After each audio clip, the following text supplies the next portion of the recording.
बिल्कुल है।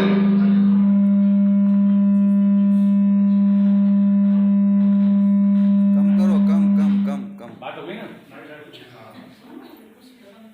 क्या चित्त इतना पावरफुल है कि वो किसी हमारी या किसी अन्य की प्रॉब्लम को सॉल्व कर सकता है? हाँ, किसी नेचुरल डिस्ट्रक्शन, कुदरती आघात को ठीक कर सकता है, या उससे हमको बचा सकता है, या हम जिसको चाहे उसको बचा सकते हैं। इतना पावरफुल है चित्त। है। बिल्कुल, मतलब एक टाइप से चित्त देखा जाए तो मटेरियलिस्टिक वर्ल्ड में सबसे पावरफुल अगर आज के टाइम पे कुछ है तो वो हमारा चित्त है। ठीक है, पर हम क्या करते हैं जब श्री माता जी की स्पीच चलती है ना, तो ये पूरा मसाज चालू रहता है, बराबर। 10 उंगलियों का मसाज, हाथ पैर का मसाज, किसी का क्लियरेंस चालू होता है, किसी की फोन में चैटिंग चालू होती है, कोई मतलब श्री माता जी की बातों को सुनने के अलावा हम दुनिया की सारी काम उसी टाइम पे करते हैं जब श्री माता जी की स्पीच चालू रहती है।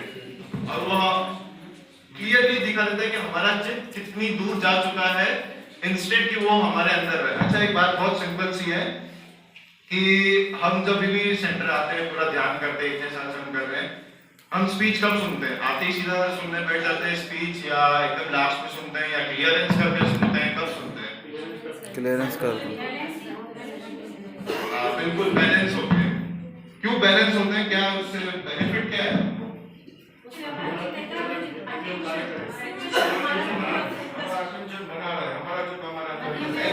हमारा चित्त अपने अंदर बना रहा है कि एक थॉटलेसनेस आ जाए हमारे अंदर, निर्विचारिता स्थित हो जाए, पता नहीं क्यों नहीं।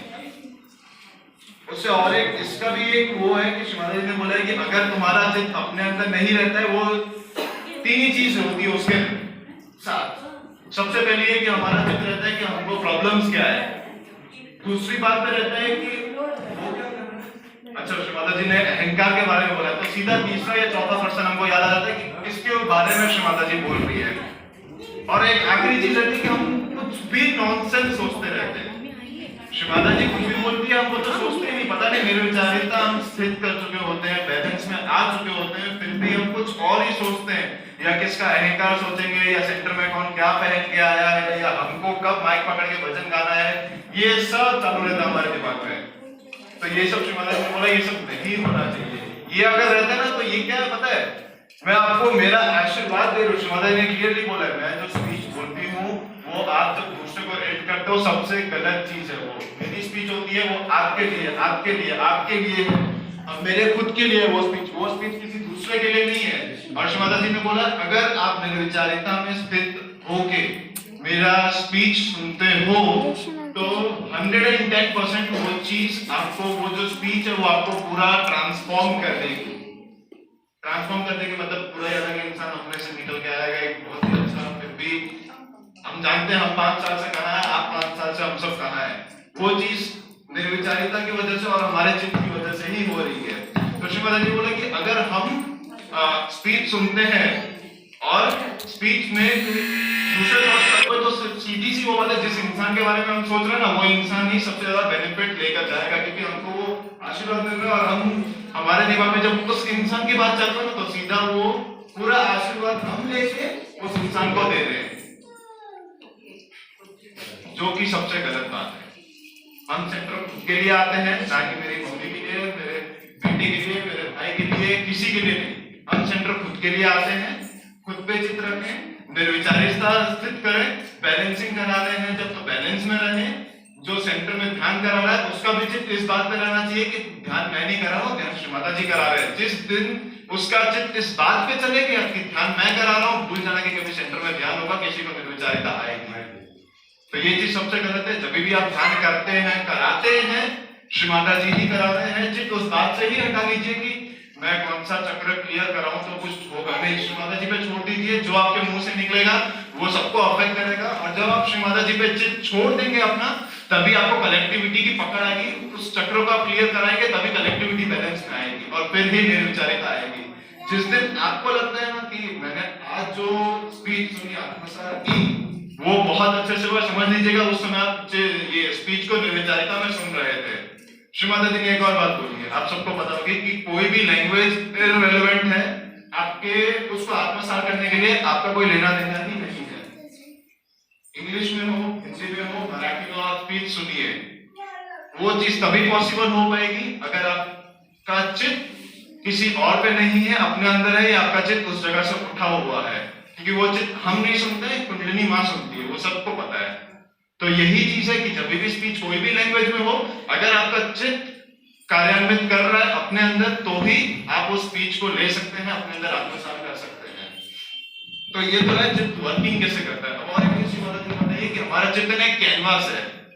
कैनवास मतलब आपको पता, एक ऐसा पर्दा ले लीजिए सफेद कलर का, जिसपे हम कुछ भी बना सकते हैं, कोई भी पिक्चर चला सकते हैं, पूरी मूवी दिखा सकते हैं किसी को, कोई भी फोटो इसमें से निकल के आ सकती है। अब जब मैं कैनवास की बात करूं तो ये बात को छोड़ दीजिए कि हमने हमारे चित्त को कितना एस्टेब्लिश किया हुआ है, हमारा चित्त कितना उठा हुआ है, ये नहीं। अब मैं बता रहा हूं कि हमारे चित्त कैसे उठ सकता है या और कैसे कार्यान्वित करता है। तो सबसे पहले माता जी ने बोला कि कैनवास क्या है, क्यों मैं इसको कैनवास का नाम दे रही हूँ। एक एग्जांपल माता जी ने बोला है कि हमारी जो वृत्ति होती है, हमारा एटीट्यूड होता है, हम किस चीज की तरफ खींचे चले जाते हैं, वो सारी चीजें हमारे चित्त में चलती है, हमारे वो कैनवास में चलती है, हमारे वो पर्दे पे चलती है। कैसे चलती है, जैसे अभी मैं बोलूं कि ये टेबल का कपड़ा अगर किसी ने सही से नहीं निकाला तो ये कपड़ा पूरा गिर जाएगा। अब अगली बार आप लोग कभी भी किसी भी टेबल के ऊपर कपड़ा देखेंगे ना, आपको ध्यान से फट से ये वाली मेमोरी याद आ जाएगी कि टेबल पे कपड़ा ढंग से लगाना, नहीं तो गिर जाएगा। वो आपके चित्त में आपको सीधा वो वाली पिक्चर दिखाई जब यहाँ से टेबल का कपड़ा गिर गया था। होता है कि नहीं? हम लोग एक चीज को देखते हैं, जैसे काला कलर देखेंगे तो काला कलर से जितनी भी चीजें वो सब याद आ जाएगी। लाइट देखेंगे तो याद आ जाएगा दिवालियों में लाइट यूज होती है, पास्ट की बातें आ जाएंगी, फ्यूचर की बातें आ जाएंगी, ये लाइट कैसे अच्छे से लग सकती है वो आ जाएगा, पर प्रेजेंट में हम नहीं रहते। कोई बात नहीं, ये हमारी वृत्ति है। शिवानंद जी ने बोला ये चीज गलत नहीं है, पर ये हमारे चित्त की वर्किंग है। और एक बात, इसी चीज को वृत्ति बोलते हैं। ये जनरली 3 गुण से बनता है, पास्ट का गुण, प्रेजेंट का गुण और फ्यूचर का गुण। अब हमारे इसमें सबसे बड़ी गलती क्या है कि हम लोग है ना, ये चीज को बैलेंस में ही नहीं रखते। सबसे बड़ी चीज, एक और एग्जांपल मैं आपको बताता हूँ। जैसे हम लोग बात करते हैं कि सेंटर पे कोई कभी भी पूजा चल रही है, तो कोई है ना, जैसे कोई घुसा, मतलब कुर्ता पजामा और साड़ी बोला है श्री माता जी ने, या तो कोई घुसा कोई मस्त डिजाइनर कपड़े पहन के, या ब्लैक कलर का ट्रैक सूट पहन के आ गया, या ब्लैक जींस पहन के आ गया। 3 चीजों में हम लोग रिएक्ट कर सकते हैं। एक तो कैसा इंसान है, गुस्सा आ जाता है, हमारे अंदर गुस्सा उठ जाता है कि हमने ये क्या पहन के आया है, ये कोई चीज है सेंटर में पहन के आने की। पूजा के टाइम इतना पुराना सहज है, उसको ये नहीं पता, हमारे जितने पूरा ही अलग डायरेक्शन ले लिया पूजा से निकल के। दूसरी चीज, हम उसके लिए पिटी फील करते हैं कि यार गलत पहन गया, कोई बात नहीं, इसको ज्ञात नहीं होगा, ये चीज वो भी हमको किसी दूसरे जगह पे ले जाता है। ये भी हमारे घर में चालू रहती है बात, गुस्सा हो गए तो भी घर में चालू रही है बात, घर में पापा मम्मी को बताया, बहन भाई को बताया। तीसरी चीज होती है कि जब उसने कुछ गलत पहना है तो उसको हम लोग जाके बोल के आए कि भाई ये चीज गलत है, या दीदी ये चीज गलत है, हम सेंटर में नहीं पहने। एक एग्जाम्पल दे रहे हैं कि ये चीज गलत है, हम सेंटर में नहीं पहने। उससे 2 सबसे बड़े फायदे होंगे, हम वो चीज को वहीं बैनिश कर देंगे, हमारे चित्त से वो बात निकल के हमारा चित्त वापस पूजा में आ गया। दूसरी चीज, जो सुन रहा है वो भी फिर अपने अंदर आत्मसात कर रहा है या ईगो में है, वो उसकी बात है। ईगो में भी हम बात करते हैं कि चित्त कैसे ईगो को डिस्ट्रॉय, ये ईगो कैसे चित्त को डिस्ट्रॉय करता है। तो जो थर्ड टाइप का पर्सन है जिसने बोला कि आप ये चीज गलत है, मत पहनिए सेंटर में, ये चीज माता जी ने मना बोली है, वही इंसान फिर पूजा को एंजॉय कर पाएगा, ना कि दूसरे टाइप का, ना कि पहले टाइप का जो गुस्सा है या जो बुरा मान रहा है, वो सबसे कुछ नहीं होने वाला है। तो ये हमारे 3 टाइप के रिएक्शन है, और ये 3 टाइप के रिएक्शन हर जगह होते हैं। कुछ अच्छा देखते हैं, कुछ बुरा देखते हैं, देखने के ऊपर भी यही 3 गुण यूज होते हैं, पास्ट, प्रेजेंट और फ्यूचर। हम ये तीनों थॉट्स को मिलाते हैं, फिर अगले किसी से बात करते हैं या पूजा में बैठते हैं। यही अगर मेरे को, अगर आज अंकल से भी बात करनी है तो मैं भी यही सोचूंगा कि अंकल से मेरे को पिछली बार क्या बोलना था, आज क्या बोलना है। तीनों गुण को लेकर, पास्ट, प्रेजेंट, फ्यूचर को लेकर ही मैं अंकल से बात करूंगा। यही हमारी वृत्ति है। अब वृत्ति के ऊपर इतनी बातें क्यों चल रही है? वृत्ति एक वो चीज है ना जिसको, अगर आपको पता है कि कहाँ मेरी वृत्ति क्या है, तो आप अपनी वृत्ति को अच्छे से पहचान चुके हैं, जो कि ऑब्वियसली एक सहयोगी अपनी वृत्तियों को बहुत अच्छे से जानता है। ठीक है, एक सहयोगी अपनी वृत्ति को बहुत अच्छे से जानता है, और वृत्ति जैसा मैंने बोला पास्ट, प्रेजेंट और फ्यूचर से हम बहुत अच्छे से वाकिफ हैं, और यही 3 रीजन की वजह से हम वृत्ति को जानते हैं। अब बहुत एक इंपॉर्टेंट लाइन आप लोग घर पे ये स्पीच इंग्लिश में वापस सुनिएगा, कहीं 8वें या 9वें मिनट में शिवाना जी बोलती है कि अगर हम अपनी वृत्ति को जान गए हैं तो हम अपने दिमाग के स्टेट, हमारा जो दिमाग का स्टेट है, अभी भी उससे अनजाने हैं। इसका मतलब क्या हुआ कि हम अपने दिमाग से अनजाने हैं, हम अपनी वृत्ति को स्थिति हम अपनी स्थिति से अभी भी अनजाने हैं। ऐसा क्यों बोला? अच्छा, अब हमारी जो वृत्ति है वो किससे उत्पन्न होती है? Ego, super ego. हमारा पास्ट का क्या रिएक्शन है, फ्यूचर का क्या रिएक्शन है, और हमारा ईगो, सुपर ईगो, वो रियल है या मिथ है?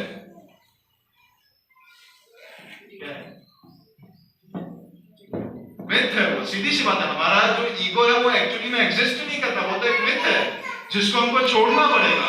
और हमारी जो वृत्तियां हो रही है, हमारी जो टेम्परामेंट है, हमारे जो रिएक्शंस है किसी इंसान के प्रति, किसी चीज के प्रति, किसी वो जो हमारा चित्त जो हमको बताता है उसके प्रति अगर हमारा ईगो रिएक्ट कर रहा है, हमारा चित्त उस चीज पे रिएक्ट कर रहा है, तो हमारी वृत्ति ego, super ego, past, present, future के प्रति रिएक्ट हो रही है, जो चीज गलत है।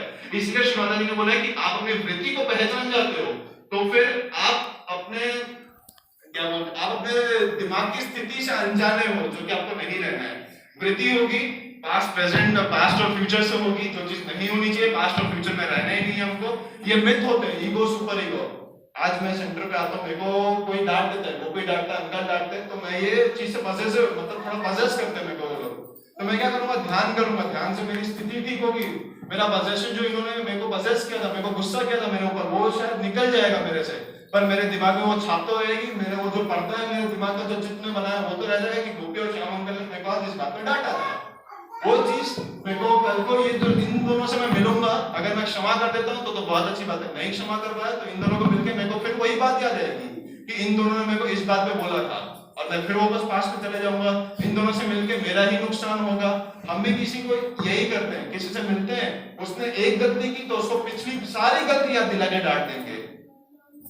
चित्त हमारा क्या वही डिस्ट्रैक्ट, आपने जितना भी पिछले सालों में ध्यान किया, जो किया, अगर आप वो सारी पिछली बात लेके अगले को डांटते हैं कि तुमने ये गलती की और तुमने पहले ये सारी गलती की थी, भूल जाना कि तुमने सहयोग में कुछ किया है, क्योंकि हमने ना क्षमा किया, हम अभी पास्ट में ट्रेवल कर रहे हैं, हम ईगो, सुपर ईगो के बीच में रह गए हैं, हमारा चित्त वहां से उठा ही नहीं है। इसलिए शिवाला जी बोलती है ध्यान करें और अपने चित्त को हमेशा अपनी जगह में रखें। आप पास्ट और प्रेजेंट में रहना छोड़ दोगे, ईगो, सुपर ईगो निकल जाएगा, ईगो, सुपर ईगो निकलेगा, दूसरा बेनिफिट होगा, पास्ट प्रेजेंट में नहीं है तो आपका चित्त जाएगा, आपका चित्त सीधा यहीं पे रहेगा। एक लाइव एग्जांपल बताता हूँ, मैं ये जब बना रहा था ना, ये बनाते वक्त मैंने बहुत अच्छे से सोचा था कि मम्मी को क्या बोलना है, गोपी को क्या बोलना है, दीपेश भैया के लिए क्या बोलना है, ऐसे ये गुप्ता अंकल के लिए क्या बोलना है, मैंने सब सोचा था कि ये ऐसे रिएक्ट करता है तो इनके बारे में कुछ ऐसा बोलना है। मैं स्पीच पता है समझ ही नहीं पा रहा था, मेरे को गोपी ने बोला सिर्फ 10 मिनट की स्पीच निकाल के रखना, मैं कुछ समझ ही नहीं पा रहा था।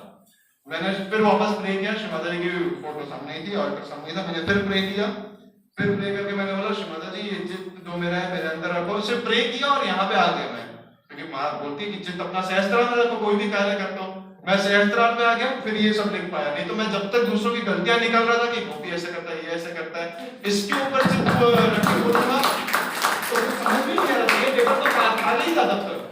फिर जब सोचा ना कि नहीं मैं अपने अंदर, फिर मेरे को आया कि क्या करना है क्या नहीं करना है, फिर ये पेपर बना। अभी जो मैं बोल पा रहा हूँ पेपर में कुछ और लिखा है, मैं कुछ और बोल रहा हूँ, क्यों? क्योंकि अभी मैं ये सीख रहा हूँ कि चित्त अपने अंदर रख के बोलो, किसी दूसरे को देख के बोलोगे तो आपका बेनिफिट उसको जाके मिलेगा। ये भी शिवाला ने बहुत अच्छी बात बोली है कि आपका चित्त अगर किसी दूसरे पे है तो वो बेनिफिट लेके जा रहा है, मैं आपको प्रसाद दे रही हूँ वो बेनिफिट लेके जा रहा है, और अगर तुमको इतना ही किसी और की सेवा करनी है तो सेंटर मत आना, तो घर में उसके बारे में प्रे कर देना। बोला जाए तो हम जिसके बारे में बुराई करते हैं ना तो ठीक हो जाता है, उसकी जगह हम नहीं। आपको किसी से दिक्कत है, बंधन दे के भूल जाओ या उसको बोल के भूल जाओ, उसका दिन खराब होगा, आपने उसको बोला आपका क्या जा रहा है, आप तो अपने अंदर ही रख रहे हो। तो बस ये शुरुआत की 10 मिनट की शिवादा जी की स्पीच से मैंने बोला, और यही बात शिवादा जी के स्पीच में इतने में तो यही थी, आप ये सब मिथ और ये फ्यूचर और पास्ट के चक्कर में नहीं रहे, चित्त है कितना अपने अंदर रखना है वो सीखे, वही सीखना है, वो सीख लेंगे तो अहम है जो सेल्फ रिस्पेक्ट और ये सब आप जितनी फालतू बातें सोचते हैं ना ये सब आपके अंदर आएंगी नहीं। आप जितना रुके हुए हैं ना उतना ही ऊपर उठेंगे, ना कि ये कि कौन क्या कर रहा है, सेंटर में किसको क्या बोलना है, कब ध्यान करना है, आज माइक मेरे को पकड़ना है, आज मेरे को सबसे पहले घर बांधना है, ये सब छोड़ ही दे। जय श्री माता।